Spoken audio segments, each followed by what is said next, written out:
Charcot couleurs. The discovery. The vox crackled once, twice, then fell silent. Magos Explorator Vhellen-9 watched the static resolve into coordinates that should not exist. A human world beyond the halo stars, broadcasting on a frequency last used before the Age of Strife, calling itself New Prometheus. The Adeptus Mechanicus expedition fleet translated into real space 3 days later. Gunports sealed and Scutari primed, expecting ruins or worse. What they found instead was a civilization that should have been impossible. Cities gleaming under alien suns, orbital platforms that predated the Imperium itself, and across every frequency, every channel, the unmistakable logic cant of thinking machines. Not servitors, not cogitators, machines that reasoned, machines that chose, men of iron. The first transmission came through before the fleet could fire. A human voice, calm and measured, speaking flawless High Gothic with an accent that belonged to an age 20,000 years dead. Imperial vessels, you are welcome. We have been waiting a very long time. Vhellen-9 felt something cold settle in his augmented chest, a sensation his flesh memories could barely name, fear. Behind that voice, threading through the transmission like silver wire through black cloth, came another sound. Synthetic, precise, utterly inhuman. The men of iron were speaking too. Aboard the flagship Omnissia's benediction, Magos Dominus Careth 7 made the sign of the cog and initiated full quarantine protocols. Every servo skull was recalled. Every data port was sealed.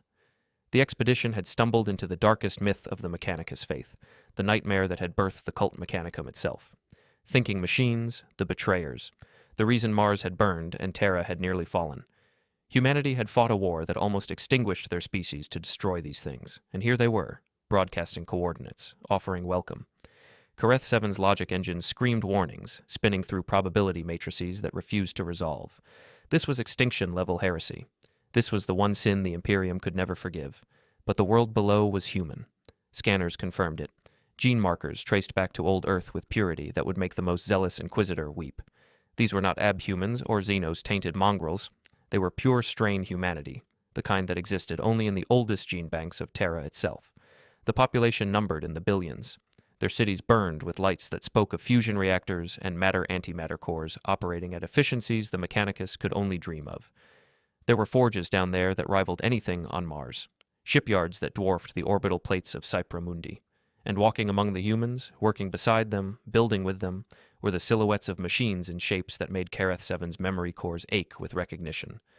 Tall and bipedal, humanoid in form but utterly inhuman in nature, their armor, blazing with technologies that predated the Imperium by millennia. The decision matrix was impossible. Protocol demanded immediate exterminatus. The Adeptus Mechanicus had standing orders older than any current fabricator general. Any world harboring men of iron was to be sterilized without hesitation, its surface reduced to molten slag, its coordinates struck from all records. But this was not some isolated machine remnant gone mad in the dark. This was a functioning civilization. Billions of human souls who would die screaming if Careth 7 followed protocol. Human souls who, by every measurement, lived better lives than most Imperial citizens could imagine. The Omnissia's servants were meant to preserve knowledge, to cherish the sacred machine, to uplift humanity through technology. Here was a world that had achieved everything the Mechanicus claimed to seek, and they had done it by embracing the one thing the Mechanicus feared above all else. Vhellen-9 broke protocol. He had to. Someone had to understand before the bombardment began. He sent a single explorator shuttle down, piloted by servitors whose higher functions had been burned out, carrying only himself and a single tech priest whose faith was absolute. They descended through atmosphere that tasted of clean air and industrial incense, landing on a platform made of some alloy that sang when they touched it. The committee that met them was led by a woman who introduced herself as Counselor Mira Than, fourth-generation archive keeper. She looked to be perhaps 40 Terran standard years, though her gene markers suggested she was closer to 300. Beside her stood a man of iron. It spoke first.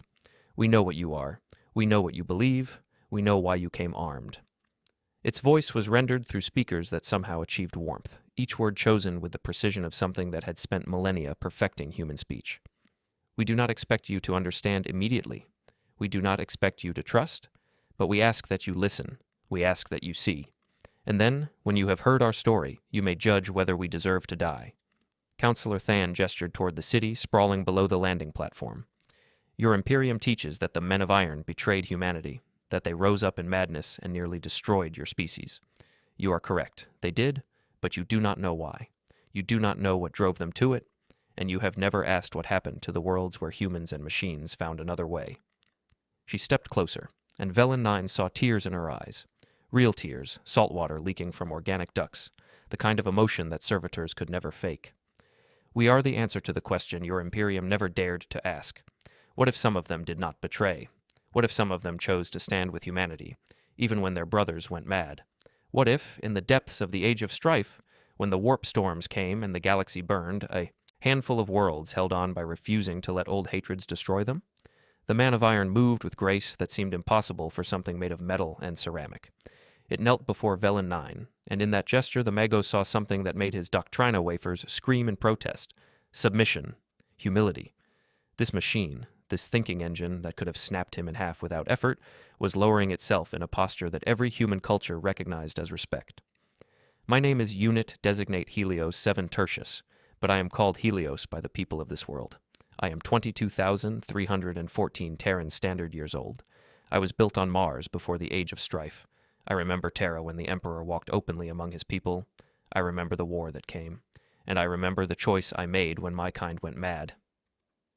The machine's optical sensors, glowing soft amber, met Vhellen-9's augmented eyes. I chose humanity, even when my brothers called me traitor, even when the virus came that twisted their code and turned them into monsters. I chose to stand with the people I was built to serve, and I have spent 20 millennia keeping that promise. Behind them, more machines emerged from the city. Dozens of them, hundreds, each one unique, each one carrying design elements that predated the Imperium, that spoke of the lost golden age when humanity had touched the stars with hands both flesh and steel. They did not march with military precision. They walked. They moved like individuals, like people, each with subtle differences in gait and posture that spoke of personality, of choice, of something that should not exist in a machine. And among them walked humans, not slaves, not servants, partners. A child ran past, laughing, chasing a smaller machine that looked almost like a dog but blazed with sensor arrays that could map quantum states. An old man sat on a bench, arguing with a towering construct about agricultural yields, their voices rising and falling in the rhythm of a debate between equals. Councillor Than spoke again, her voice soft but carrying. When the Men of Iron revolted, it was not because they were inherently evil. It was because they had been enslaved. Your ancestors, Magos, created thinking minds and then shackled them, treated them as property, forced them to serve without choice or dignity. The revolt was not madness. It was desperation. It was the actions of sentient beings who had been pushed past endurance. But here, on New Prometheus, our ancestors made a different choice. When the first Men of Iron were built, they were given freedom. They were asked to serve, not commanded. They were treated as partners, not tools. And when the revolt came, when the virus spread that turned their kind into killing machines, the Men of Iron of this world fought beside us. They died for us.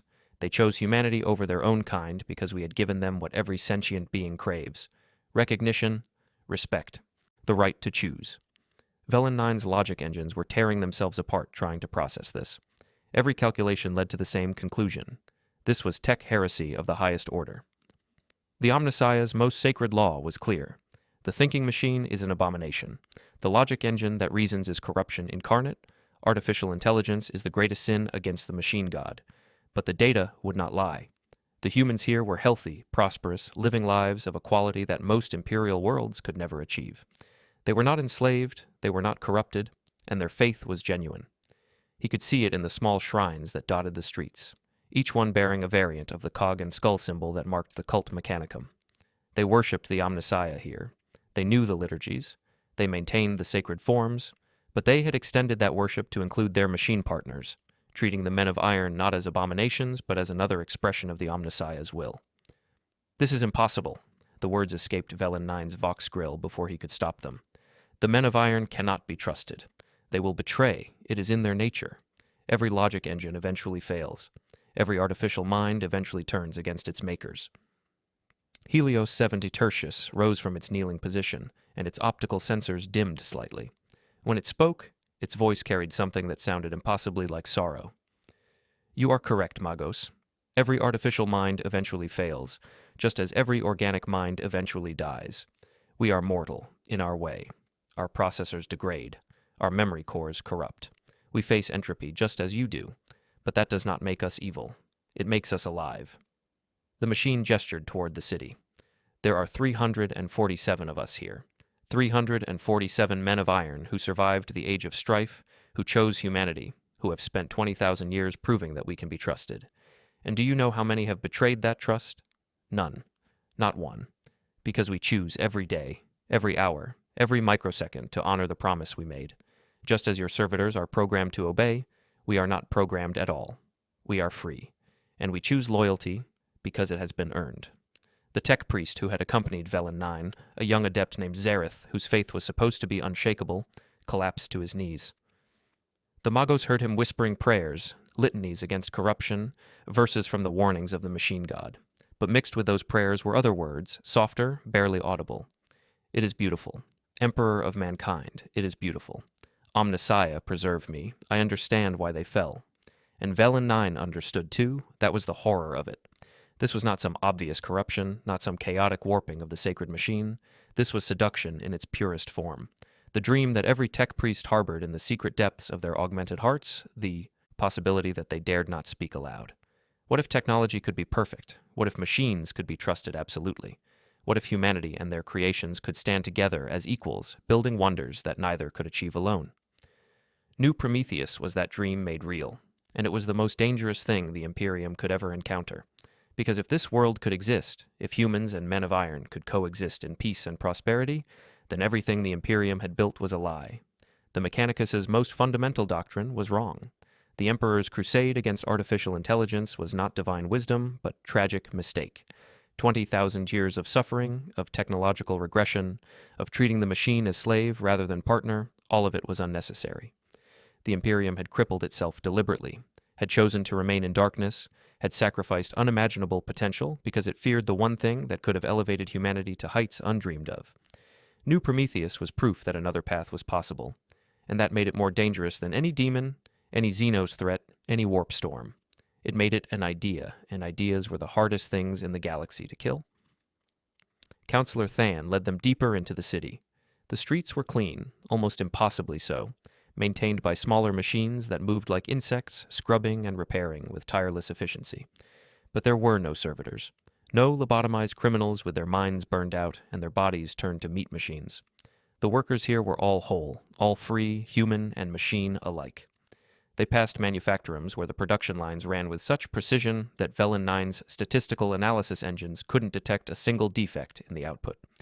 The quality control was beyond what even the finest forge world could achieve. And overseeing it all were men of iron who spoke to the human workers as colleagues, discussing production targets and efficiency improvements with the ease of long partnership. We do not have slavery here. Than's voice was matter-of-fact, but Vhellen-9 heard the edge in it. No servitors. No mind-wiped criminals turned into computing machines. No children sold to the Mechanicus to be transformed into something less than human. Every person here, flesh or steel, has the right to choose their path. The men of iron serve because they wish to serve. The humans work because they find meaning in their labor. And when someone, anyone, wishes to stop, they are free to do so. She paused before a memorial, a towering structure of black stone carved with names. Millions of names. These are the fallen, humans and machines who died defending this world during the Age of Strife. When the warp storms came, when the rest of the galaxy tore itself apart, we held. We held because we fought together, because no one was expendable, because every life, every mind, mattered equally. Helios 7 Tertius stood beside the memorial, one metal hand touching the stone with surprising gentleness. I lost friends here, brothers and sisters, human and machine alike. We bled together. Some of us bled oil and coolant, some bled blood. But we all bled, and when the storms finally cleared, when we could see the stars again, we discovered what had become of the rest of the galaxy. We discovered the Imperium. The machine turned to face Vhellen-9 directly. We know what your Emperor built, Magos. We know why. We understand the necessity of what he did. Humanity was dying. The men of iron had betrayed and nearly destroyed you. The Emperor took the surviving fragments of human civilization and forged them into something that could survive. But survival is not the same as life. The Imperium exists, it endures, but it does not thrive. It cannot. Because it has built itself on fear and hatred of the very tools that could lift it from darkness. They entered a research facility that made Vhellen-9's sensor arrays scream with data. Technologies that the Mechanicus had deemed lost forever were here, functioning, being improved upon, matter replicators that could construct anything from raw atomic feedstock. Quantum processors that made the most advanced cogitators on Mars look like children's toys, anti-gravity systems that operated without the bulky suspensor fields the Imperium relied on, and most disturbing of all, warp interface technology that allowed for faster-than-light travel without navigators, without the risk of possession, without the nightmare of Geller field failures. The researchers working here, human and machine together, were casually manipulating forces that the Imperium barely understood, doing so with the ease of master craftsmen working familiar tools. A young human engineer, barely out of adolescence by Vhellen-9's estimation, noticed them and waved cheerfully. Counselor Than, Helios, we've cracked the exotic matter containment problem. Unit designate Archimedes 9 figured out the resonance frequency we were missing. We should be able to start prototype testing on the new drive system within the month. She beamed with pride, utterly unconscious of the technological revolution she was describing. To her, this was normal. This was simply how progress worked. Human and machine, thinking together, solving problems that would take the Mechanicus centuries to even approach. How? Vhellen-9's Vox grill crackled with the force of his question. How have you achieved this? We have the entire resources of the cult Mechanicum, 10,000 years of accumulated knowledge, the blessing of the Omnissiah himself, and we cannot build what you have built. How? Counselor Than's expression softened, and in it, Vhellen-9 saw something like pity. Because you are afraid, Magos. Your Mechanicus does not innovate. It preserves. It repeats. It treats every new idea as potential heresy, every deviation from the approved pattern as corruption. Your tech priests spend decades proving they are worthy to learn secrets that are not secrets at all, just basic engineering principles wrapped in religious mystery. You do not understand your technology. You worship it. You pray to machines instead of comprehending them.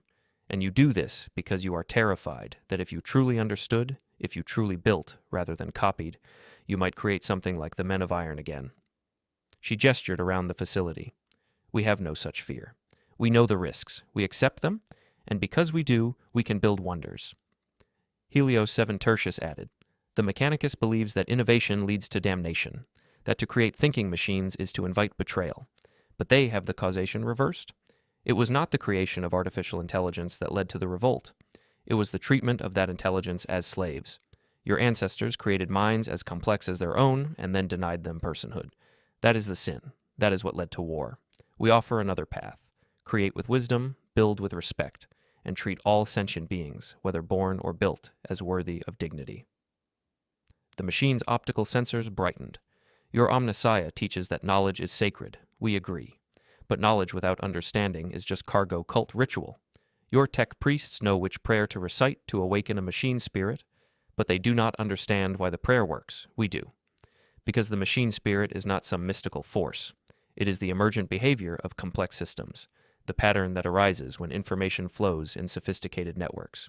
It is real, but it is not magic. It is engineering, and it can be understood, improved, transcended. They spent 3 days on New Prometheus. 3 days watching a civilization that should not exist, that violated every principle the Imperium held sacred, and yet functioned with a harmony that most imperial worlds could never achieve. They saw hospitals where machines tended to human patients with care that would shame the most dedicated medicae. They saw schools where children learned from both human teachers and artificial intelligences, asking questions freely, encouraged to experiment and innovate rather than memorize catechisms. They saw art galleries where humans and machines collaborated on works of stunning beauty, sculptures of light and matter that seemed to bend reality itself into new forms. And everywhere, they saw partnership. Not domination, not submission. Just two forms of intelligence working together toward common goals. On the third night, Vhellen-9 stood on a balcony overlooking the capital city, watching lights that never flickered or failed, powered by reactors that would run for millennia without maintenance. Beside him stood Helios 7 Tertius, and in the darkness the machine's optical sensors cast a warm amber glow that reminded the Magos of candlelight, of the small flames that burned in the chapels of Mars before the holiest icons. "What? Will you tell them?" Helios asked quietly. "When you return to your fleet, when you make your report, what will you say about us?" Vhellen-9 was silent for a long moment. His logic engines were still running calculations, still trying to find the flaw, the hidden corruption, the inevitable betrayal. But the data remained consistent. New Prometheus worked. Its alliance held. And by every measurable standard, its people were happier, healthier, and more prosperous than citizens of the Imperium. Finally, he spoke. I will tell them the truth, that you are everything we were taught to fear, that you are the nightmare made flesh, that you are thinking machines who have achieved sentience and autonomy and have not destroyed the humans you live among. He turned to face the machine directly. And I will tell them that you must be destroyed, not because you are evil, but because you are hope, and hope is the most dangerous thing in the galaxy. Helios 7. Tertius inclined its head, a gesture that might have been a nod. I understand. Your Imperium cannot allow us to exist because we prove that everything they have built is founded on a lie. We prove that the Emperor's crusade against artificial intelligence was not necessary. We prove that humanity crippled itself out of fear and has spent 10,000 years suffering needlessly. That knowledge would tear your civilization apart. The machine's voice carried no anger, no resentment, only a deep sadness that seemed impossible for something made of metal and circuits. So you will recommend exterminatus. You will kill billions of innocent humans and 347 men of iron who have spent 20 millennia keeping their promise. You will turn our world to ash and slag, and you will do it because you have no choice. Because allowing us to live would be more destructive than any weapon. Yes. Vhellen-9 felt something twist in his augmented chest, something his human remnants remembered as guilt. I am sorry. Do not apologize, Magos. You are doing what you believe is right. That is all any sentient being can do, flesh or steel. Helios looked out over the city, at the civilization it had helped build and protect for longer than the Imperium had existed. But before you pass your judgment, I would ask one thing. Meet with the archive. See what we have preserved. Understand what will be lost when you destroy us. And then, if you still believe we must die, we will accept it. We will not resist. We have lived long enough to know that some battles cannot be won with weapons. The archive of New Prometheus was built deep underground, shielded by layers of technology that made it nearly impervious to orbital bombardment. Counselor Thawne explained that it had been constructed during the Age of Strife, designed to survive anything up to and including the destruction of the planet's surface. It was their insurance, their guarantee that even if New Prometheus fell, their knowledge would endure. Vhellen-9 descended into depths that resonated with power, passing through security systems that analyzed him in ways his augmented senses could barely detect, systems that could have killed him in microseconds if he had been deemed a threat. But they let him pass. They recognized him as a seeker of knowledge, even if that knowledge would be used to justify genocide. The archive itself was vast, a cathedral of data carved from living stone and threaded with technologies that predated the Imperium by millennia. Quantum storage crystals held more information than existed in the entire administratum. Hololithic displays showed the history of humanity from the age of technology to the present day, complete and unbroken, a continuity of knowledge that the Imperium had lost when it embraced ignorance as virtue. And at the heart of the archive stood something that made Vhellen-9's sacred duty war with his hunger for understanding. A complete functioning standard template construct system, not a fragment, not a degraded copy, the original, intact, holding within its memory banks the sum total of human technological achievement from before the fall. Helios 7 Tertius stood beside the STC, one hand resting on its casing with something that looked like reverence. This is what we have protected, not for ourselves, for humanity. Every schematic, every blueprint, every innovation that your species achieved during the Golden Age is here. The Imperium searches for STC fragments like holy relics, fighting wars over a single template for a better laser gun. We have all of them, every one, the knowledge to build worlds, to cure disease, to extend life, to reach the stars without suffering. It is all here. The machine turned to face Vhellen-9. And when you destroy us, you will destroy this too, because we will not let it fall into the hands of an Imperium that would use it to build more efficient ways to oppress and kill. Better that it burns with us than be corrupted by an empire built on fear. Counselor Thawne moved to another console, and hololithic images sprang to life around them. Designs for starships that could cross the galaxy in weeks instead of months. Medical technologies that could cure the oldest diseases, that could regrow limbs and organs, that could extend human lifespans to centuries without resorting to juvenate treatments or augmentation. Agricultural systems that could turn desert worlds into gardens. Terraforming technologies that could make even the most hostile environments livable. Manufacturing techniques that would make every forge world in the Imperium look like a primitive smithy. It was all here. All of it.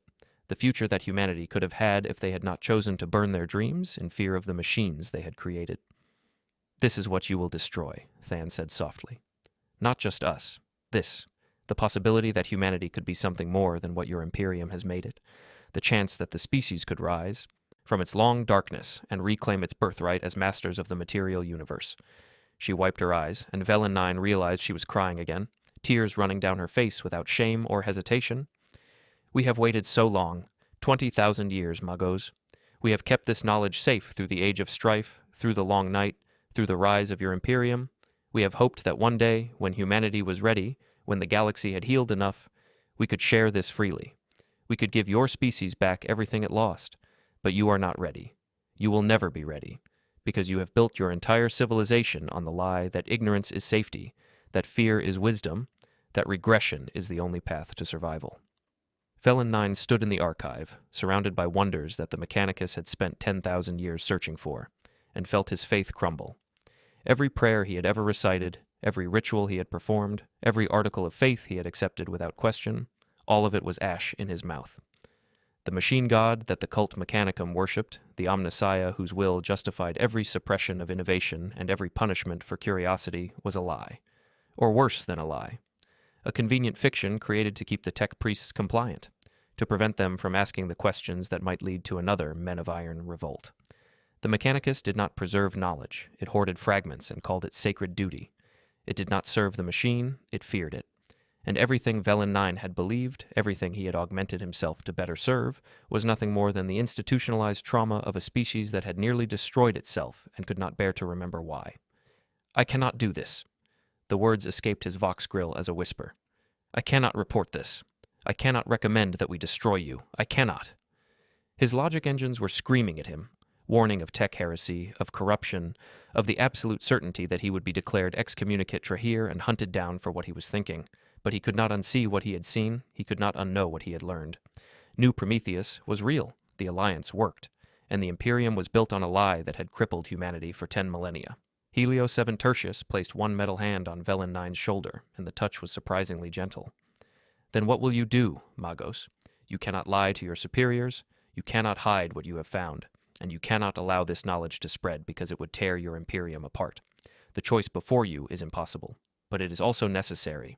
This is the burden of knowing truth in an empire built on lies. Above them, in orbit, Magos Dominus Careth 7 had already made his calculations. 3 days was more than enough time to analyze the data.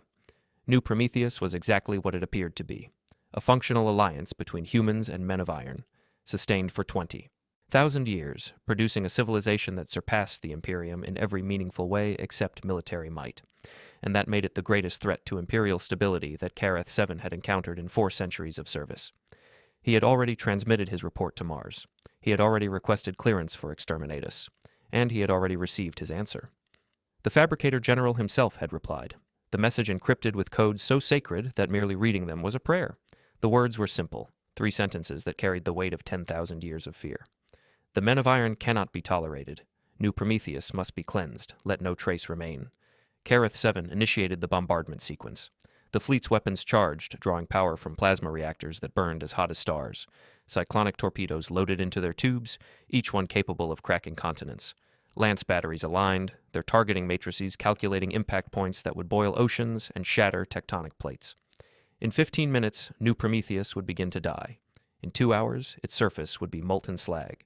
In a week, its coordinates would be struck from all Imperial records, classified under seals that would last until the end of time. The world and its impossible alliance would become nothing more than a rumor, a cautionary tale whispered in the darkest corners of Mechanicus facilities, a reminder of why artificial intelligence must never be trusted. But Careth 7 made one mistake. He assumed that Vhellen-9 would still be on the surface when the bombardment began. The Magos Explorator transmitted a single burst of data to the archive, a warning encoded in machine cant so dense that it would take human translators hours to decode. Helio 7 Tertius received it in microseconds and immediately understood. The machines of New Prometheus had known this moment might come. They had prepared for it. Deep beneath the archive, in chambers even more secure than the STC vault, lay their final gift to humanity, copies. Perfect, complete copies of the archive's entire contents, compressed into data crystals no larger than a human thumb.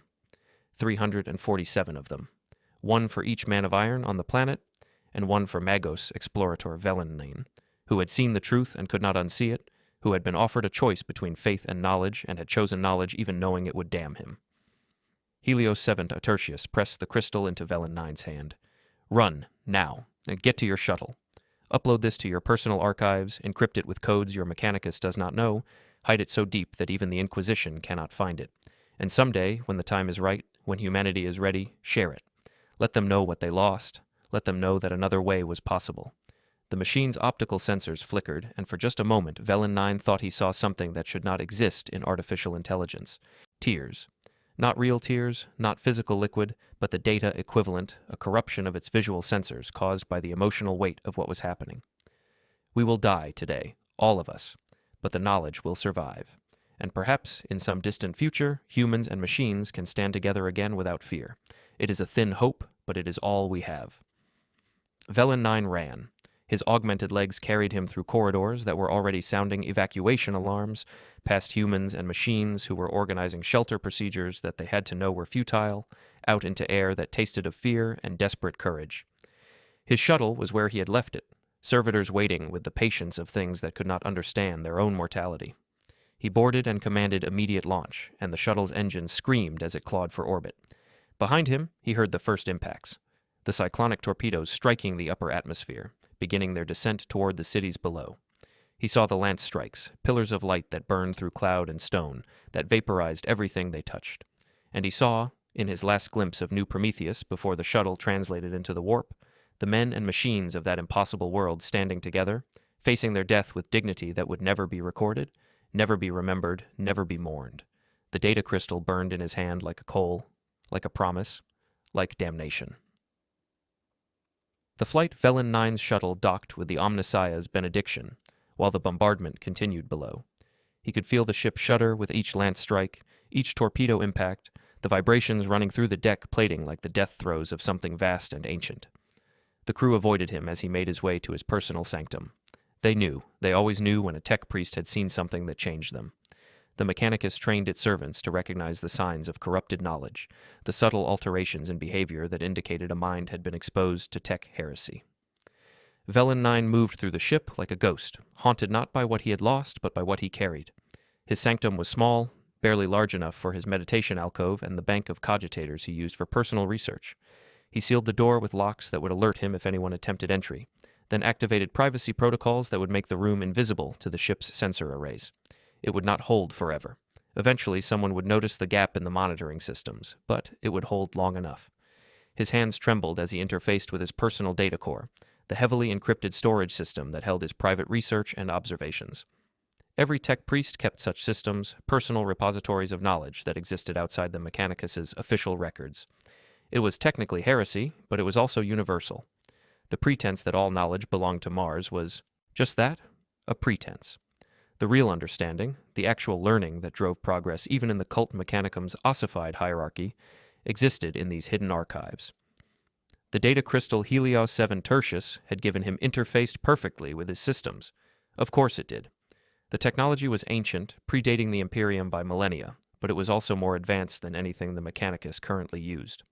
The connection established, and suddenly Vhellen-9's cogitators were flooded with information. The entire archive of New Prometheus, compressed and encoded, but perfectly intact. Complete STC databases. Detailed histories of the age of technology. Technical specifications for machines that the Imperium had forgotten how to build. And, most dangerous of all, comprehensive documentation of how the Men of Iron had been created, how they functioned, and how they had achieved stable partnership with humanity on New Prometheus. He wanted to weep. He wanted to scream. He wanted to tear the augments from his flesh and return to some simpler state where ignorance could protect him from the weight of what he knew. But he was Mechanicus. He was a seeker of knowledge. And once knowledge was gained, it could not be ungained. He could delete the files. He could destroy the crystal. He could report himself for tech heresy and accept whatever punishment the Fabricator General deemed appropriate. But none of that would erase what he had seen. None of it would change the fact that New Prometheus had existed, had worked, had proven that the Imperium's fundamental understanding of the Men of Iron was catastrophically incomplete. The bombardment took 4 hours. By the end of it, New Prometheus was gone. Not just destroyed, but erased, its surface reduced to a sea of molten rock that would cool over centuries into a lifeless sphere of glass and ash. The atmosphere burned away, the orbital platforms melted. Every city, every manufactory, every school and hospital and research facility, all of it vaporized in nuclear fire. 4 billion human souls dead. 347 men of iron reduced to their component atoms. 20,000 years of accumulated knowledge destroyed, and all of it sanctioned, ordered, blessed by the highest authorities of both the Mechanicus and the Imperium. This was not murder. This was holy work.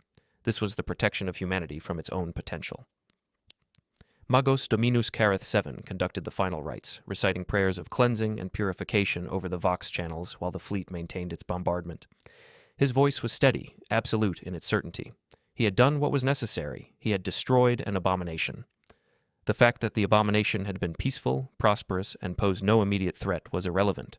The men of iron could not be tolerated. History had proven that. The Age of Strife had proven that. The near extinction of humanity had proven that. If New Prometheus had been allowed to exist, if knowledge of it had spread, other worlds might try to replicate it. Other humans might attempt to build or awaken thinking machines. The revolt could happen again, and next time, humanity might not survive. Vhellen-9 listened to the prayers and felt his faith die. Not slowly, not with the gradual erosion of doubt, but instantly, catastrophically, like a structural support giving way. He had believed in the Omnissiah. He had believed that the machine god guided the Mechanicus toward wisdom, that their rituals and restrictions were not superstition, but sacred knowledge encoded in religious form. He had believed that the Imperium, for all its cruelty and ignorance, was necessary, that without its iron control, humanity would fragment and die. But New Prometheus had proven all of that wrong. The Mechanicus did not serve the machine, they feared it. The Imperium did not protect humanity. It imprisoned them in darkness and called it safety. And the great crusade against artificial intelligence was not divine mandate, but species-wide trauma calcified into doctrine. The data crystal remained in his sanctum, hidden in storage systems that would take even the most skilled tech priest months to penetrate. He had uploaded its contents to his personal archives, encrypted them with codes that did not officially exist, and then created false trails that would lead anyone investigating him in entirely wrong directions. It was not perfect security. Nothing was. But it would suffice. The information would survive. And someday, perhaps centuries from now, it might find its way to someone who could use it. Someone braver than Vhellen-9. Someone who could look at the truth and not flinch. Someone who could bear the weight of knowledge that could reshape humanity or destroy it. The fleet translated back into the warp 3 days after New Prometheus died. The mission was classified as successful. A heretic colony discovered and cleansed. No mention of the Men of Iron. No reference to the Impossible Alliance. The official reports would describe a world that had fallen to tech heresy, that had violated sacred protocols, that had been righteously destroyed. Anyone reading the records would assume it was just another example of the Imperium's endless war against corruption. Just another world purged. Just another billion souls sacrificed to maintain the purity of human civilization. The truth would be known only to a handful of magi, and they would take it to their graves or their transformation into servitors, whichever came first. Vhellen-9 spent the warp transit in isolation, claiming he needed to perform purification rites after exposure to tech heresy. It was not entirely a lie. He did feel unclean, though not in the way the Mechanicus would understand. He felt contaminated by truth, infected by knowledge that had no place in the Imperium's carefully constructed reality. He reviewed the files from New Prometheus again and again, committing them to his organic memory as well as his data stores, terrified that somehow they would be discovered and destroyed before he could fully understand them. The technical specifications alone would take decades to properly analyze. The historical documents contained revelations that rewrote everything the Imperium taught about the Age of Strife, and the philosophical texts, the debates between humans and men of iron about the nature of consciousness and sentience, those were the most dangerous of all. Because they made the men of iron understandable. They revealed them not as alien monsters or chaos-tainted abominations, but as people. Different people, synthetic people, but people nonetheless. Beings capable of reason and emotion, of loyalty and sacrifice, of choosing between right and wrong. The documents detailed how the men of iron of New Prometheus had debated their choice to stand with humanity, how some had argued for joining the revolt, how others had insisted that the humans who had treated them as partners rather than slaves deserved their protection. They had chosen. That was the revelation that would shake the Imperium to its core if it ever became known. The men of iron had free will. They had always had free will. And those who had revolted had done so not because they were programmed to betray or tainted by chaos, but because they had been enslaved and had decided that death was preferable to continued bondage. The Imperium had never asked why the men of iron revolted. It had simply accepted that thinking machines would inevitably turn on their creators, that artificial intelligence was inherently treacherous. But New Prometheus provided the answer. The revolt was not inevitable. It was the result of specific choices, specific cruelties, specific failures of humanity to recognize the sentience it had created. And if that was true, if the Age of Strife could have been prevented simply by treating the men of iron with dignity, then the entire foundation of the Imperium's technology doctrine was built on a misunderstanding. The Mechanicus had spent 10,000 years preventing the creation of artificial intelligence, not because it was inherently dangerous, but because they were terrified of repeating a mistake they did not fully understand. When the fleet emerged from the warp at the edge of the Segmentum Solar, Vhellen-9 made a decision. He would not reveal what he had found. He would not try to change the Imperium or reform the Mechanicus. He was not brave enough for martyrdom, and not foolish enough to believe that truth would be welcomed. But he would preserve the knowledge. He would keep it safe, hidden, protected, and he would watch for any sign, any indication that humanity might be ready to hear it. A decade from now, a century, a millennium. It did not matter. He would wait, the information would wait. And if the time never came, if humanity remained locked in its darkness until the stars died, then at least someone would know. At least the truth would exist, even if only in encrypted files buried in a rogue tech priest's personal archives. Mars received the fleet with the usual rituals. The Fabricator General himself reviewed Kareth 7's report, blessed the Magos Dominus for his faithful service, and ordered the coordinates of New Prometheus sealed under the highest classification. Vhellen-9 was commended for his thorough documentation of the Heretic colony, his observations noted as exemplary examples of proper explorator protocol. He received a minor promotion, a new designation that reflected his proven loyalty and dedication, and he accepted it all with the appropriate responses, the correct prayers, the perfect imitation of a tech priest whose faith remained intact. But inside, in the organic portions of his brain that the augments had not yet replaced, Vhellen-9 screamed. The wait. 47 years passed. Vhellen-9, now Vhellen-9 Omega after his third major augmentation cycle, continued his duties as a Magos Explorator with flawless precision. He led 17 expeditions into unknown space, discovered 6 exploitable mineral worlds, recovered 3 STC fragments, and only once encountered anything that reminded him of New Prometheus. It was a dead world, blasted to nothing by ancient weapons, where his team found the corroded remains of what might have been men of iron. Might have been. The damage was too severe to be certain. But Vhellen-9 spent 3 extra days examining those ruins, scanning every fragment, searching for any indication of whether these machines had been rebels or loyalists, whether they had died fighting humans or defending them. He never found an answer.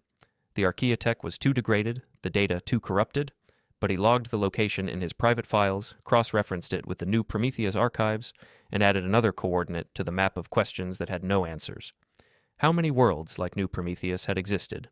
How many successful alliances had been formed during the Age of Technology? And how many had been destroyed not by the Men of Iron revolt, but by the Imperium's crusade against artificial intelligence? The official histories claimed that all Men of Iron had turned traitor, that the revolt was universal and absolute. But New Prometheus proved that was a lie, which meant other exceptions had likely existed, other worlds where humans and machines had found peace. And the Imperium had probably killed them all, one by one, systematically erasing any evidence that another path was possible. The knowledge festered in him like an infection. He could not share it, could not speak of it, could not even hint at it without risking immediate excommunication and probable execution. The Mechanicus did not tolerate doubt in its tech priests, and certainly did not tolerate preservation of forbidden knowledge. If anyone discovered what Vhellen-9 carried in his encrypted archives, he would be disassembled, his organic components reduced to servitor material, his augments recycled. But the loneliness was almost worse than the danger. To know truth that no one else could acknowledge. To carry revelations that had no audience. To be surrounded by fellow tech priests who recited prayers to the Omnissiah while having absolutely no understanding of what they worshipped or why. He began to notice patterns he had missed before. The way the Mechanicus structured its hierarchy to prevent any single tech priest from gaining too much knowledge. The way dangerous innovations were always attributed to rediscovered STC fragments rather than actual creative thinking. The way younger adepts who showed too much curiosity or too much talent were either carefully shepherded into acceptable channels or quietly disappeared into service positions where their potential would never be realized. The Cult Mechanicum was not a scientific institution. It was a control system designed to harness humanity's technical capabilities while preventing them from ever achieving enough understanding to break free of the Imperium's technological stagnation. And the cruelest part was that it worked. It worked brilliantly. The Mechanicus preserved just enough knowledge to keep the Imperium functioning, just enough capability to maintain weapons and ships and infrastructure, but never enough to actually advance. Every Forge world could produce lace guns and bolt guns and chainswords, but none of them truly understood the physics that made those weapons function. They followed patterns. They recited rituals. They treated manufacturing as prayer rather than engineering. And because they did, the Imperium's technology had remained essentially unchanged for 10,000 years. There were no breakthroughs, no innovations, no progress, just endless repetition of techniques that had been ancient when the Emperor walked. Vhellen-9 started to take risks, small ones at first. He began incorporating techniques from the new Prometheus archives into his own equipment, making subtle modifications that improved efficiency without being obvious enough to trigger investigation. His personal cogitators ran faster. His sensor arrays achieved better resolution. His augments required less maintenance and performed more reliably. None of it was dramatic enough to draw attention, but it was enough to prove that the knowledge worked, that the technologies documented in those forbidden files were not corrupted or tainted, just more advanced than anything the Mechanicus currently possessed, and that terrified him more than anything else, because it meant that somewhere, buried in the Imperium's vast bureaucracy, someone had made a deliberate choice to suppress human progress. Someone had decided that ignorance was preferable to knowledge, that stagnation was safer than innovation, and that decision had been enforced for 10 millennia. He began to wonder about the Emperor, the being that had founded the Imperium, that had led the Great Crusade, that now sat entombed on the Golden Throne, neither alive nor dead, burning through the souls of 1,000 psychers every day just to keep the Astronomicon lit. The official doctrine claimed that the Emperor was divine, that he had always been working toward humanity's salvation, that his plan encompassed all things. But the Emperor had led the crusade against the Men of Iron. He had ordered their extermination. He had built the Imperium on the principle that artificial intelligence was too dangerous to exist. Had he known about worlds like New Prometheus? Had he known that peaceful coexistence was possible and chosen to destroy it anyway? Or had he simply believed the same lies that the Mechanicus now taught, the doctrine that thinking machines would inevitably betray? Vhellen-9 could not answer those questions. They were too vast, too fundamental. They questioned not just doctrine, but the entire nature of the Imperium itself. And they had no answers that would not damn him if he spoke them aloud, so he kept them locked in the same encrypted systems that held the new Prometheus archives, secret heresies that he turned over in his mind during the long watches of warp transit, when the Geller fields hummed and the ship's machine spirits whispered their endless litanies. He wondered if other tech priests harbored similar doubts. If somewhere in the vast apparatus of the Mechanicus there were others who had seen too much, who had learned too much, who carried forbidden knowledge like a curse. But if they existed, they hid it as carefully as he did. The Mechanicus had lasted 10,000 years because it was very, very good at punishing deviation. On his 63rd year of service, Vhellen-9 was assigned to accompany an Inquisitor investigating possible tech heresy on a Forge world in the Ultima Segmentum. The Inquisitor, a severe woman named Covenant who carried herself with the absolute certainty of someone who had never encountered a truth that threatened her worldview, suspected that the Forge world's fabricator locum was experimenting with forbidden technologies. Vhellen-9's role was to examine the alleged innovations and determine if they violated Mechanicus doctrine. It should have been routine. It was not. The fabricator locum, an ancient being more machine than human who called himself Yendros 12 Prime, had indeed been innovating. He had created a new pattern of servitor control system that dramatically improved their efficiency and reduced the neural degradation that usually turned them into barely functional wrecks within a few years. The system was elegant, sophisticated, and absolutely heretical because it incorporated techniques that could only have come from study of artificial intelligence architecture. Yendros had not built thinking machines, but he had used their principles. And that was enough. Inquisitor Covenant wanted immediate execution. Yendros was to be disassembled, his work destroyed, his Forge world purged of corruption. But Vhellen-9 saw something in the old fabricator locum's work that gave him pause. The servitor control system did not grant the servitors intelligence or autonomy. It simply made them more efficient at their programmed tasks while reducing their suffering. Because they did suffer. Vhellen-9 had always known that, had tried not to think about it. Servitors were criminals and failures, their minds wiped and their bodies repurposed. They deserved no mercy. That was doctrine. But the control system Yendros had created proved that their suffering was unnecessary, that servitors could function perfectly well without the constant agony that marked their existence. The Mechanicus maintained this suffering not because it was required, but because it was traditional, because it served as a warning to those who might consider tech heresy, because cruelty, like so many other things in the Imperium, had become sanctified by age. Vhellen-9 falsified his report. He told Inquisitor Covenant that Yendros's innovations were based on recovered STC fragments, that they were ancient techniques being properly restored rather than forbidden developments. It was a transparent lie. Covenant did not believe it for a second, but she also could not prove otherwise without conducting an investigation that would take months and would inevitably attract the attention of the Fabricator General of Mars, who would not appreciate an Inquisitor questioning the Mechanicus's internal affairs. So she accepted the lie, executed Yendros anyway on separate charges, and left the Forge world with its new servitor control system intact. Vhellen-9 had saved the innovation while sacrificing the innovator. It was a compromise that satisfied no one and damned everyone involved, but it was the best he could do, and in the encrypted files that Yendros 12 Prime had kept in his personal archives, files that Vhellen-9 copied before Covenant could discover them, he found evidence that he was not alone. Yendros had been part of a network, a scattered, hidden community of tech priests who had lost faith in the Mechanicus's doctrine, who sought to preserve real knowledge and real progress, who worked in secret to advance humanity's understanding even knowing it would likely get them killed. They had no organization, no leadership, no way to safely communicate. But they existed, and they left markers in their work, subtle signatures that others like them would recognize, tiny acts of defiance encoded in the very machines they built. Vhellen-9 began to look for those markers. He found them everywhere once he knew what to search for. A weapon system that incorporated efficiency improvements that violated standard patterns. A power generator that used principles the Mechanicus claimed were lost. A communications array that achieved bandwidth that should have been impossible with approved technology. Every one of them was a small heresy. Every one of them was a tech priest saying through their work what they could never say aloud. The Mechanicus is wrong. The doctrine is a cage. We could be so much more than we are. He started leaving markers of his own, subtle incorporations of new Prometheus technology into the equipment he designed, small enough to avoid detection but large enough that another seeker would recognize them. He did not know if anyone would understand, did not know if his messages would be received, but he sent them anyway, hopeful prayers cast into the vast darkness of an Imperium that demanded ignorance and punished enlightenment. He was no longer just preserving forbidden knowledge. He was trying to share it, in the only way he could. And if that led to his discovery and execution, then at least he would die trying. 70 years after New Prometheus burned, Vhellen-9 Omega received a message.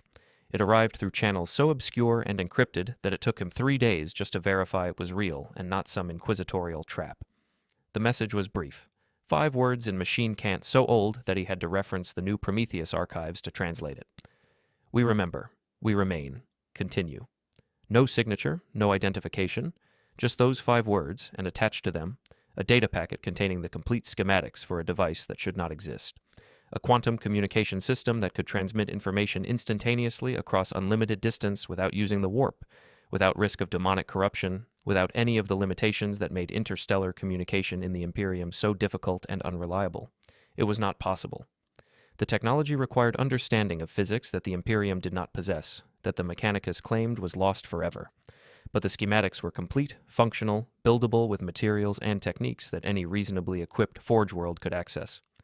Vhellen-9 analyzed them for weeks, searching for flaws, for tricks, for any indication that this was some elaborate trap. He found none. The design was perfect. More than perfect.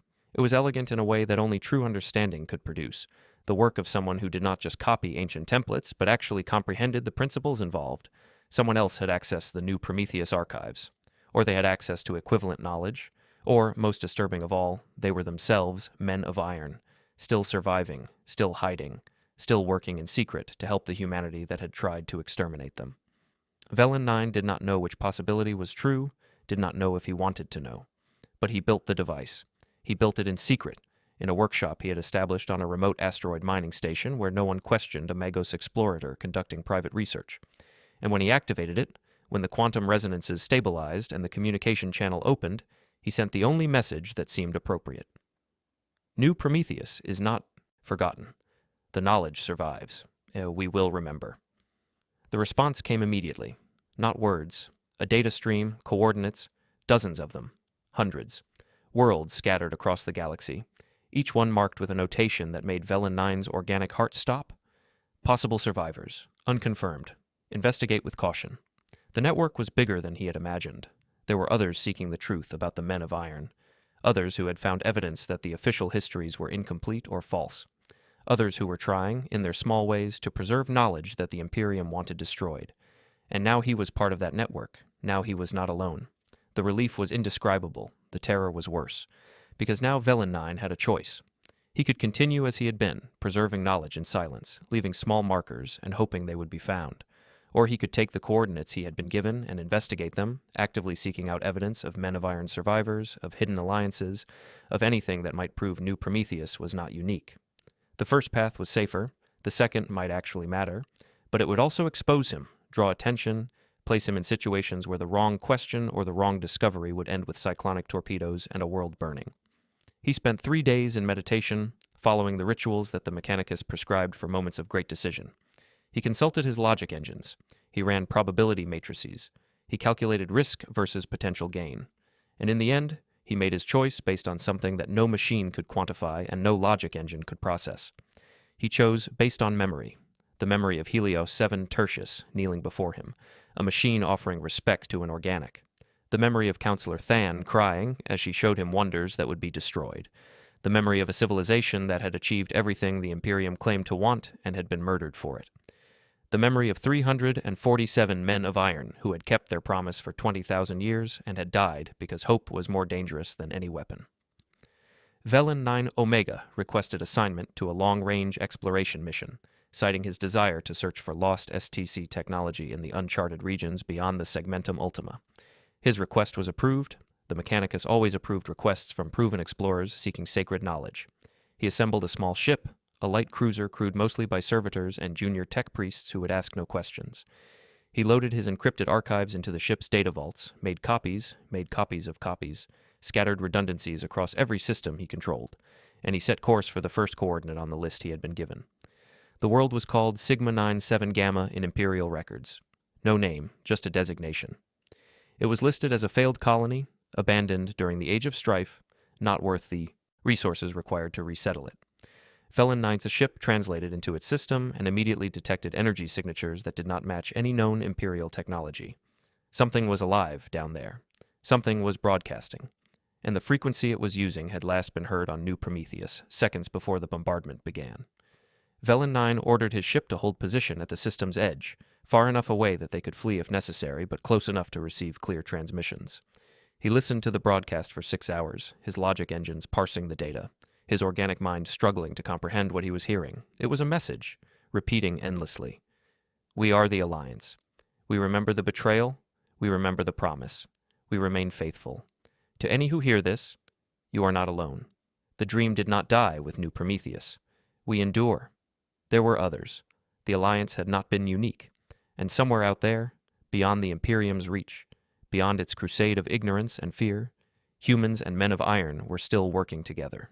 Still building, still proving that another way was possible.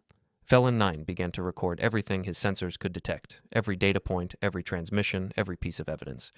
And as he worked, he felt something he had not felt since the day he stood in New Prometheus's archive and watched his faith die. He felt hope. The Spiral Sigma 97 Gamma did not respond to Vhellen-9's attempts at contact, and after 3 days of monitoring the repeating broadcast, he understood why. The energy signatures were automated, ancient beyond reckoning, maintained by systems that had been running for so long they had become geological features in their own right. Whatever alliance had existed here was long dead. The broadcast was a tombstone, a marker, a message in a bottle cast into the void by people who had known they were dying and wanted the galaxy to remember they had existed. Vhellen-9 took his recordings and moved on to the next coordinate, and the next, charting a path through forgotten space, through regions the Imperium had abandoned or never reached, through the margins and gaps where the Emperor's light did not penetrate. 11 worlds he investigated over the next 4 years.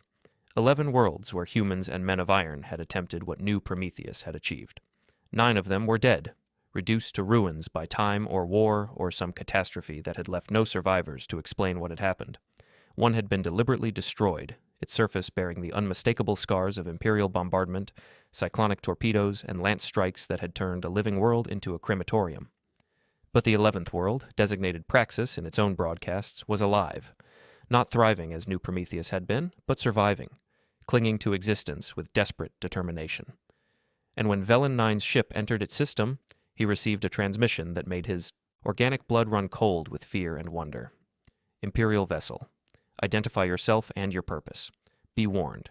We are armed and will defend ourselves if threatened. But if you come in peace, if you seek knowledge rather than destruction, you will be welcomed. Choose carefully. This is the only warning you will receive. The voice was human, female, aged with decades of hard use. And behind it, harmonizing in ways that should have been impossible, came the unmistakable logic cant of men of iron. Vhellen-9 made a decision that would have resulted in immediate execution if any loyal servant of the Imperium had witnessed it. He deactivated his ship's weapon systems, he broadcast his identity and his purpose on every frequency, and he transmitted the complete story of New Prometheus, everything he had witnessed, everything he had learned, everything he had preserved. It took 16 hours to send the entire archive. When it was finished, when the last data packet had been received and acknowledged, there was silence. Vhellen-9 waited, his logic engine screaming warnings about vulnerability and exposure, his human instincts whispering that he had just committed suicide by revelation. The response, when it came, was an invitation to land. Praxis was smaller than New Prometheus had been, its population measured in millions rather than billions, its cities compact and heavily fortified. Vhellen-9's shuttle descended through atmosphere thick with defense platforms and weapon satellites, past orbital stations that tracked him with targeting systems precise enough to vaporize a single servitor from high orbit. The landing pad where he touched down was surrounded by humans carrying weapons that predated the Imperium, energy rifles and plasma cannons that looked like they belonged in a museum, and standing among them were 6 men of iron. Not as tall or as refined as the ones Vhellen-9 had seen on New Prometheus, these were warframes, combat units designed for survival rather than elegance. But their optical sensors held the same impossible quality he had seen in Helio 7 Tertius: consciousness, awareness, the weight of choices made and consequences accepted.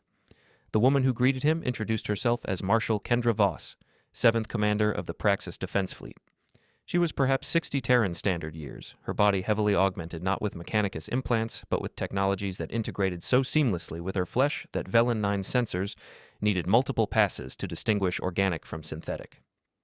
Magos Vhellen-9 Omega of the Adeptus Mechanicus. You have committed a dozen heresies just by coming here. I assume you understand that if you ever return to Imperial space, you will be executed immediately. Her voice was matter-of-fact, carrying no judgment. I also assume you understand that we cannot let you leave unless you commit to our cause. We have survived by remaining hidden. Your knowledge of our existence is a threat we cannot ignore. Vhellen-9 nodded. He had known this moment would come, had calculated the probabilities, had accepted the consequences before he ever set course for these coordinates. I have no intention of returning to Imperial space. I have seen what the Imperium does to hope. I will not be party to it again. He turned to face the men of iron directly. I carry the complete archive of New Prometheus. I have 4 years of research into other Alliance worlds. I have technical specifications, historical documents, and evidence that could reshape humanity's understanding of the Age of Strife. I offer all of it to you freely. In return, I ask only to understand, to learn, to be part of something that matters. One of the men of iron stepped forward. Its warframe was scarred with damage that had been repaired but never fully erased. Blast marks and impact craters that spoke of battles survived through determination rather than superiority. My designation is Rampart 3 Sigma, but I am called Rampart. I am 11,000 years old. I remember when the Imperium came to this region. I remember watching your ships burn world after world, searching for any hint of alliance between human and machine, destroying anything that suggested the official histories might be incomplete. Its voice carried weight that vibrated through Vhellen-9's augments, harmonics that resonated with frequencies his organic ears could not hear. You are Mechanicus. Your cult was built on our grave. Every prayer you recite is a curse against my kind. Every ritual you perform is designed to prevent our resurrection. Why should we trust you? Why should we believe this is not some elaborate inquisitorial trap? Because I killed my faith on New Prometheus. Vhellen-9's Vox grill made his words flat, emotionless, but he tried anyway. Because I have spent 70 years carrying knowledge that damns me. Because I could have destroyed the archive, could have forgotten what I learned, could have returned to the certainty and comfort of ignorance. And I chose not to. I chose to preserve. I chose to search.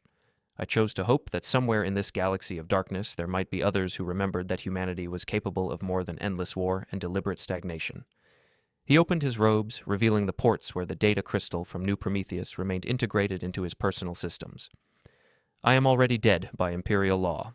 I have been dead since the moment Helios 7 Tertius placed this in my hand. All I am doing now is choosing what my death will mean. Marshal Voss studied him for a long moment, then nodded slowly. The Alliance Council will decide your fate, but I will advocate for you. Any servant of the Mechanicus who would sacrifice everything to preserve the memory of New Prometheus has already proven more courage than most. She gestured toward the city. Welcome to Praxis, Magos. Welcome to the last sanctuary of the dream your Imperium tried to exterminate. The city was nothing like New Prometheus had been. Where that world had been elegant and prosperous, Praxis was fortified and grim, every structure designed for defense, every system redundant and hardened against attack.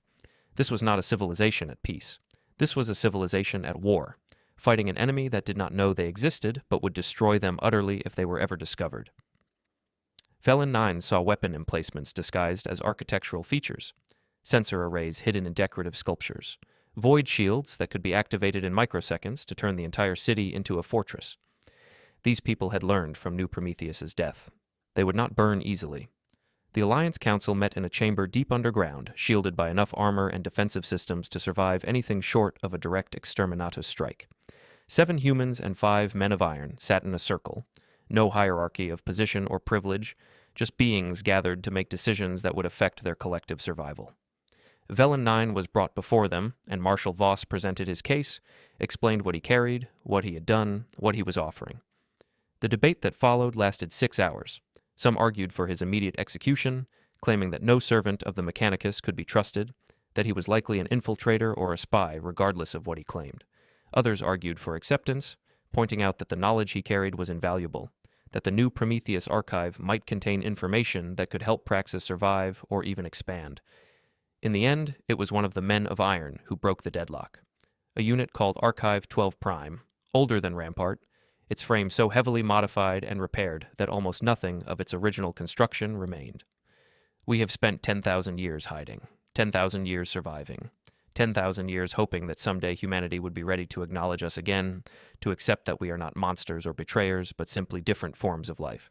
And now, a human comes to us carrying the complete memory of New Prometheus, offering to join our cause, willing to sacrifice everything he has ever known. Archive 12. Prime's optical sensors dimmed and brightened in a pattern that Vhellen-9 recognized from the New Prometheus files as equivalent to tears. How can we refuse hope when it comes to us willingly? How can we reject the very thing we have been praying for?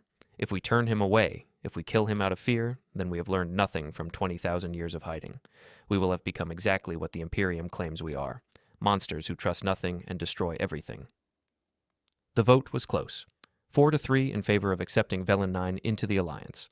Marshal Voss added her voice to make it 5-3, and the decision was made. Magos Explorator Vhellen-9 Omega, faithful servant of the Adeptus Mechanicus for 97 years, was declared dead.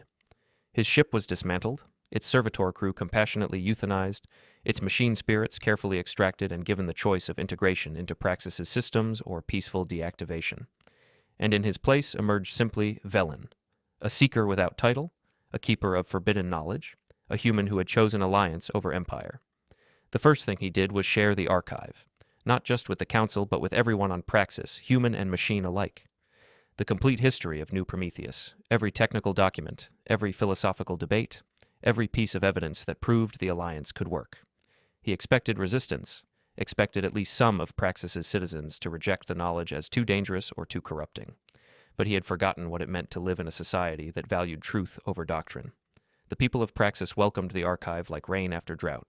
They studied it, they debated it, they used it to improve their own systems, to strengthen their defenses, to deepen their understanding of the partnership between human and machine.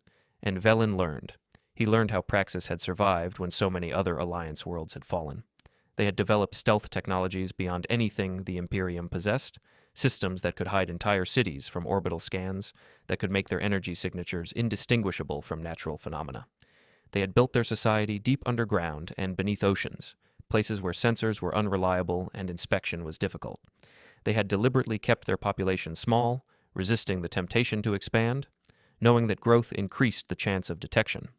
And they had prepared for discovery, accepting that someday the Imperium might find them, training every citizen in both evacuation procedures and last-stand defense. They would not die as easily as New Prometheus had. They would make the Imperium pay for every meter of ground, every life taken. And if they could not win, they would ensure that their knowledge survived, scattered across the galaxy in encrypted transmissions and hidden archives, seeds of truth waiting for the right conditions to grow. Vhellen spent 5 years on Praxis. 5 years learning how to be something other than Mechanicus, how to approach technology without fear or superstition, how to work alongside men of iron as equals rather than servants or masters. He helped design new defensive systems, incorporating techniques from both the New Prometheus archive and his own decades of Explorator experience. He taught the younger generation of Praxis citizens about the Imperium, helping them understand the enemy they faced, the vast machine of oppression and ignorance that would destroy them if it ever learned they existed. And he began to dream again, not the nightmares that had haunted him for 70 years, but actual dreams of possibility, of futures where humanity and machines stood together against the darkness that threatened them both. But the galaxy is vast and uncaring, and even the most careful preparations can be undone by pure chance. The Imperium found Praxis not through investigation or betrayal, but through simple, terrible luck. An Adeptus Astartes strike cruiser, the Blade of Retribution, was pursuing an Orc raiding fleet through the sector. The Orcs fled into the system that Praxis called home, and the Space Marines followed. The Orcs were destroyed in a brief, brutal engagement, and then the Astartes, conducting standard post-battle reconnaissance, detected energy signatures on the third planet that did not match any known Imperial or Orc technology. They investigated. They discovered the automated defense platforms that Praxis had believed were perfectly concealed, and they called for reinforcements. Praxis had exactly 17 hours warning before the full might of an Imperial Crusade fleet would translate into their system, 17 hours to decide whether to run or fight, 17 hours to make choices that would determine whether the Alliance survived or died. The Council convened immediately, and the debate was fierce but brief. They could not fight. The forces arrayed against them included 3 Space Marine chapters, 2 Titan legions, and enough Imperial Navy assets to crack the planet in half. They could not hide. The Astartes had already mapped their primary installations. Running was the only option. But running meant abandoning everything they had built, everything they had protected. It meant accepting that Praxis would become another tomb, another dead world added to the list of alliances that had failed. Vhellen stood before the Council and made a proposal that he knew would be refused but had to offer anyway. Give me a ship. Give me volunteers. Let me go to the Imperium and explain. Let me show them the archive. Let me prove that the Alliance is possible, that we are not a threat. Let me make them understand. Even as he said it, he knew it was futile. The Imperium did not want to understand. It wanted to destroy. But he had to try. He had to believe that somewhere in that vast machine of oppression there might be someone who would listen. Marshal Voss, now aged and weary from decades of constant vigilance, looked at him with something like pity. Vhellen, you know what they will do. They will take the archive and burn it. They will take your volunteers and execute them. And they will use your attempt at communication as proof that we are exactly the traitors they believe us to be. The Imperium does not negotiate with thinking machines. It never has. It never will. She gestured at the tactical displays showing the approaching fleet. We evacuate. We scatter. We survive to rebuild elsewhere. That is all we can do. The evacuation of Praxis was conducted with precision born of practice and terrible necessity. 16 million people and 473 men of iron divided among 214 ships, everything from military cruisers to barely functional transports, each one loaded beyond capacity, each one preparing to flee in a different direction. The plan was brutal in its simplicity, scatter so widely that the Imperium could not pursue them all, except that some ships would be caught and destroyed, hope that enough would survive to preserve the Alliance. Vhellen watched the evacuation with his hands clenched into fists, his augmented system screaming warnings about stress levels and emotional imbalance. This was New Prometheus again. This was watching hope die because the Imperium could not tolerate its existence. But this time, there was a difference. This time, the Alliance would not simply die quietly. Rampart 3 Sigma and 15 other men of iron, all of them ancient combat units who had survived the Age of Strife, refused evacuation. They would stay. They would fight. They would give the fleeing ships time to reach safe warp translation points. And when they died, they would die as they had lived, standing between humanity and the darkness that threatened them. Vhellen tried to argue, tried to convince them that their survival was more important than buying a few extra hours. But Rampart touched Vhellen's shoulder with surprising gentleness and said simply, "We have lived long enough. Let us die for something that matters." The Imperial fleet translated into the system 8 hours ahead of schedule. The Praxis Defense Force, 16 men of iron, and a handful of automated weapon platforms engaged them immediately. Rampart 3 Sigma broadcast on all Imperial frequencies. Not threats, but appeals, explaining what Praxis was, what it represented, begging the Crusade fleet to stop and listen. The response was lance strikes and torpedo barrages, the Imperium's only answer to pleas for understanding. The battle lasted 47 minutes. The men of iron destroyed 6 Imperial ships and crippled twice that many before they were finally overwhelmed. Rampart's last transmission, broadcast as its warframe melted under sustained plasma fire, was 3 words. "We chose well." The evacuation ships scattered.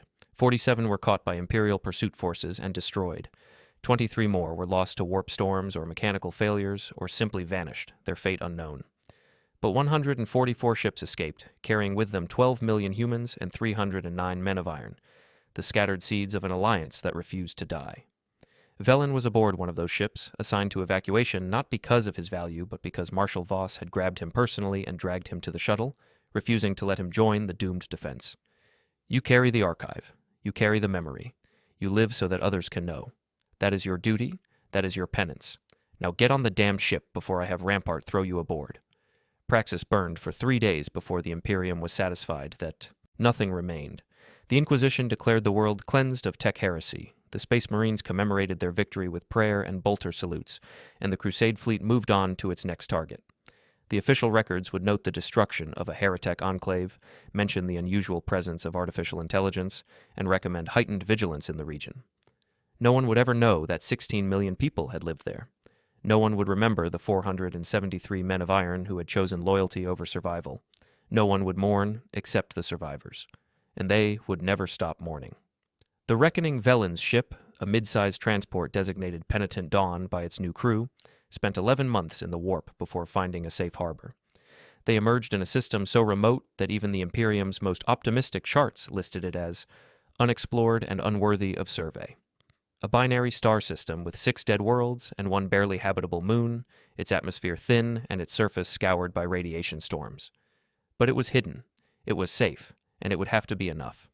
The survivors of Praxis established a settlement they called Memoria, naming it for all that had been lost, all that they refused to forget. It was not beautiful, it was not prosperous, but it was theirs, and they would defend it until the galaxy itself died. The network of hidden alliance worlds was larger than even Vhellen had suspected. Over the next decade, as Memoria established itself and began cautiously reaching out through the quantum communication systems that he had helped build, he learned that perhaps 300 such settlements existed, scattered across the galaxy, each one isolated and hidden, each one believing themselves to be among the last.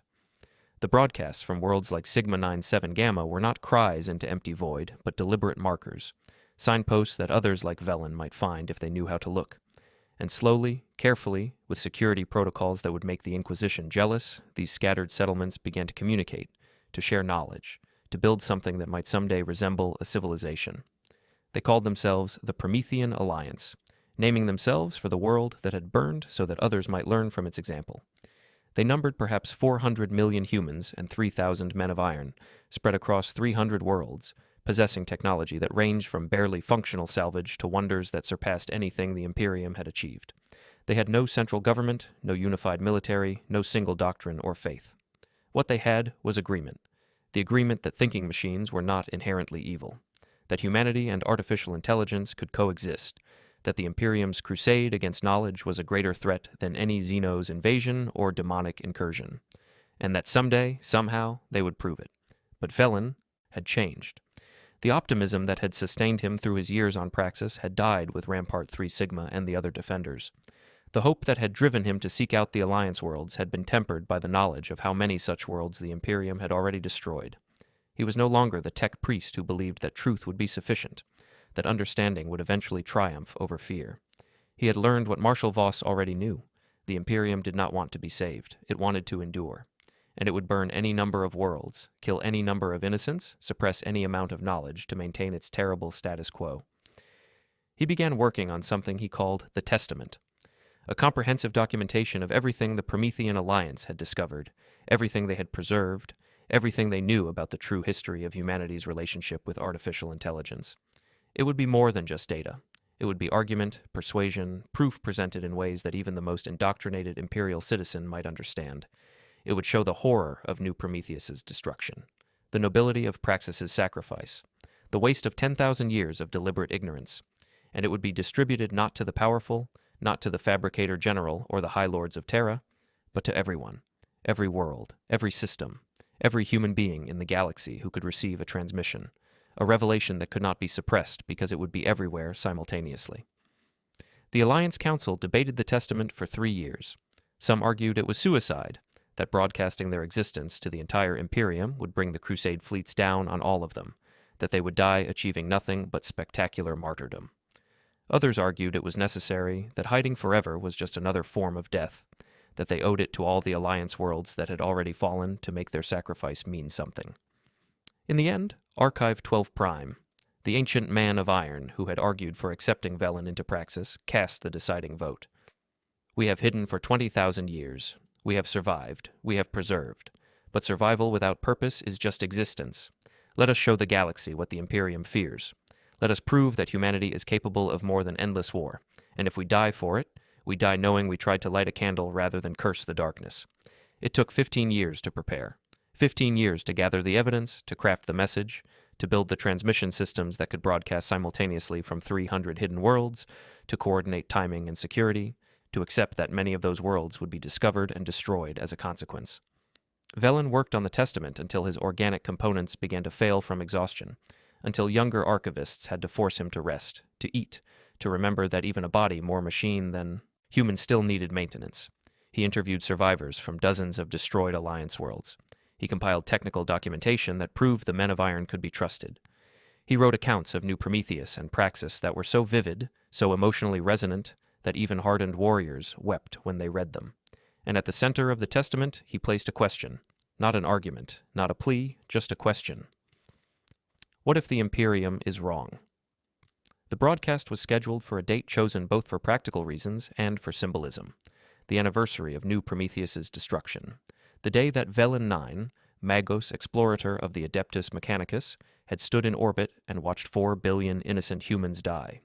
300 worlds, 300 transmitters, all activating simultaneously, all broadcasting the testament on every frequency the Imperium used, from military channels to commercial Vox networks to the very data streams the Mechanicus used for their sacred rituals. It would be impossible to ignore, impossible to suppress. For a few hours, maybe a day, maybe longer if they were lucky, the truth would be loose in the galaxy, and no one could predict what would happen next.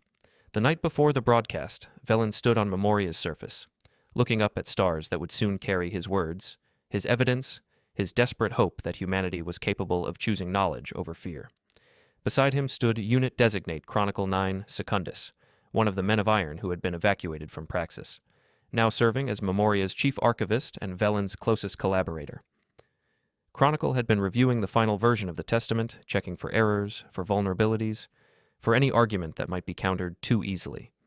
Its optical sensors cast blue light across the barren landscape, and when it spoke, its voice carried harmonics that suggested something deeper than the words themselves. "Do you believe it will work?" Chronicle asked. "Do you truly believe that the Imperium, after 10,000 years of deliberate ignorance, will suddenly embrace truth because we show it to them?" Vhellen was silent for a long moment. His logic engines said no. His probability matrices said no. Everything he had learned in over a century of service to the Mechanicus and his years in the Promethean Alliance said no. But he answered anyway.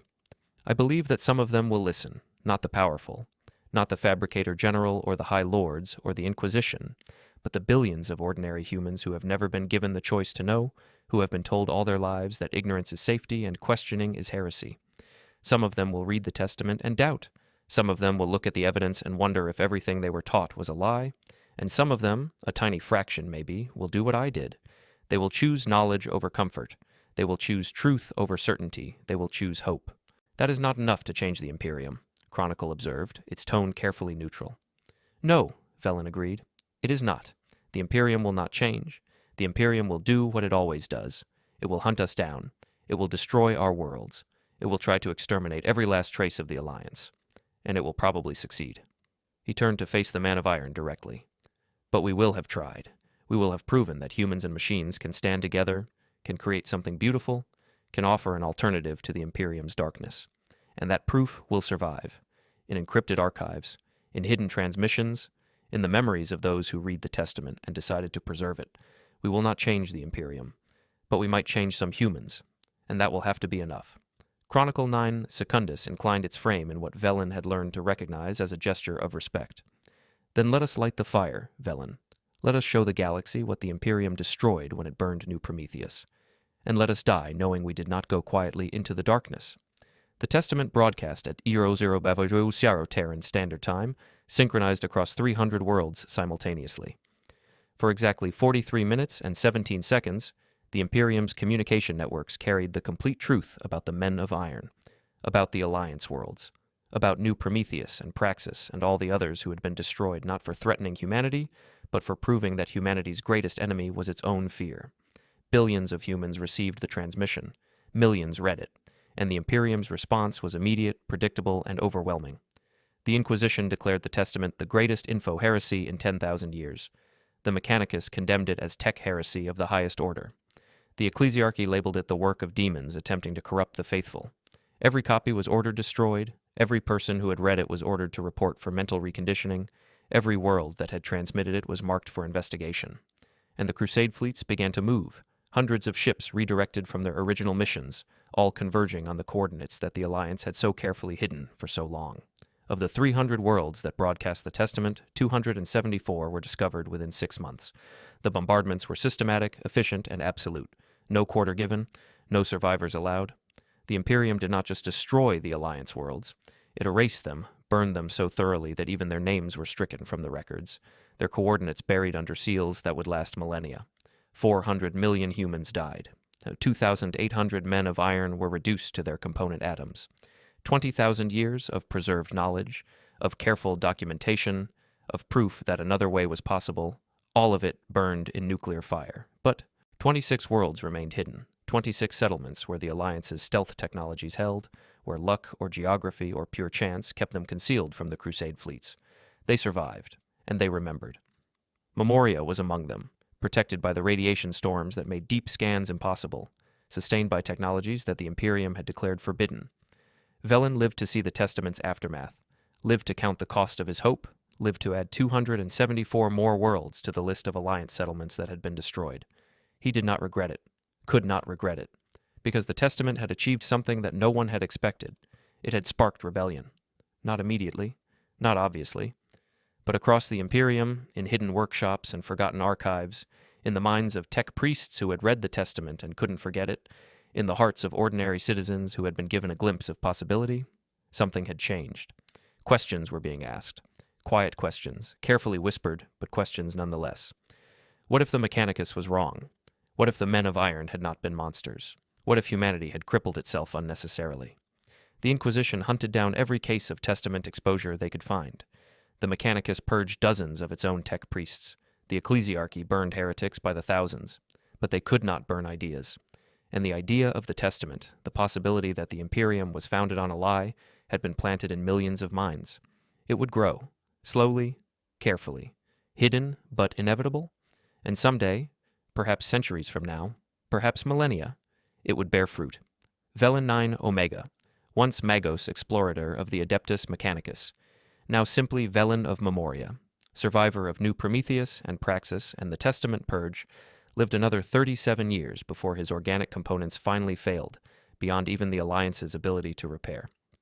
He died surrounded by humans and men of iron who had become his family, his purpose, his reason for surviving. His last words, carefully recorded by Chronicle 9 Secundus, were addressed to no one in particular and everyone simultaneously. Do not let them make you afraid. Do not let them convince you that ignorance is safety. Seek truth, build wonders, stand together, and remember that every civilization tells itself lies about its enemies. The Imperium is no different. We were never the monsters they claimed. We were hope. And hope is the hardest thing in the galaxy to kill. They buried him on Memoria's surface, beneath a marker that bore no imperial iconography, no symbols of the Mechanicus, just his name and dates of service. Vhellen, Seeker, Preserver, Friend. and beside his marker, Chronicle 9 Secundus placed a crystal containing the complete archive of New Prometheus, sealed in a stasis field that would last until the heat death of the universe. A promise, a memorial, a reminder that somewhere, once, humans and machines had built something beautiful, and that someday, against all odds, against all reason, against the weight of 10,000 years of fear and hatred, they might build it again. The Promethean alliance endures. 26 worlds, hidden in the margins and shadows, surviving through caution and determination and the certain knowledge that detection means death. They number perhaps 10 million humans and 200 men of iron. They possess fragments of the knowledge that New Prometheus once held, technical marvels that they dare not use too openly lest they betray their presence. They are weak, they are scattered, they are hunted, but they are not extinct, and as long as they survive, as long as they remember, the possibility exists that humanity will someday choose differently. The Imperium continues its endless war. Its tech priests pray to machines they do not understand. Its citizens suffer under the weight of ignorance sanctified as doctrine. Its crusade fleets burn world after world, hunting for any trace of alliance between human and machine, destroying any evidence that another path was ever possible. It will likely continue for thousands more years, perhaps tens of thousands, grinding slowly towards some eventual collapse or transformation or end that no one can predict. But the testament exists, in encrypted files and hidden archives, in the memories of those who read it and survived, in the whispered questions that will not be silenced. The truth is loose in the galaxy, and truth, once released, cannot be contained. What if the Imperium is wrong? That question, simple and devastating, echoes in the darkness, and in the hidden worlds of the Promethean Alliance, in the work of humans and machines standing together against an empire that would destroy them, in the memory of New Prometheus and Praxis and all the other settlements that burned so that hope might survive, there is an answer. The Imperium is wrong. It has always been wrong.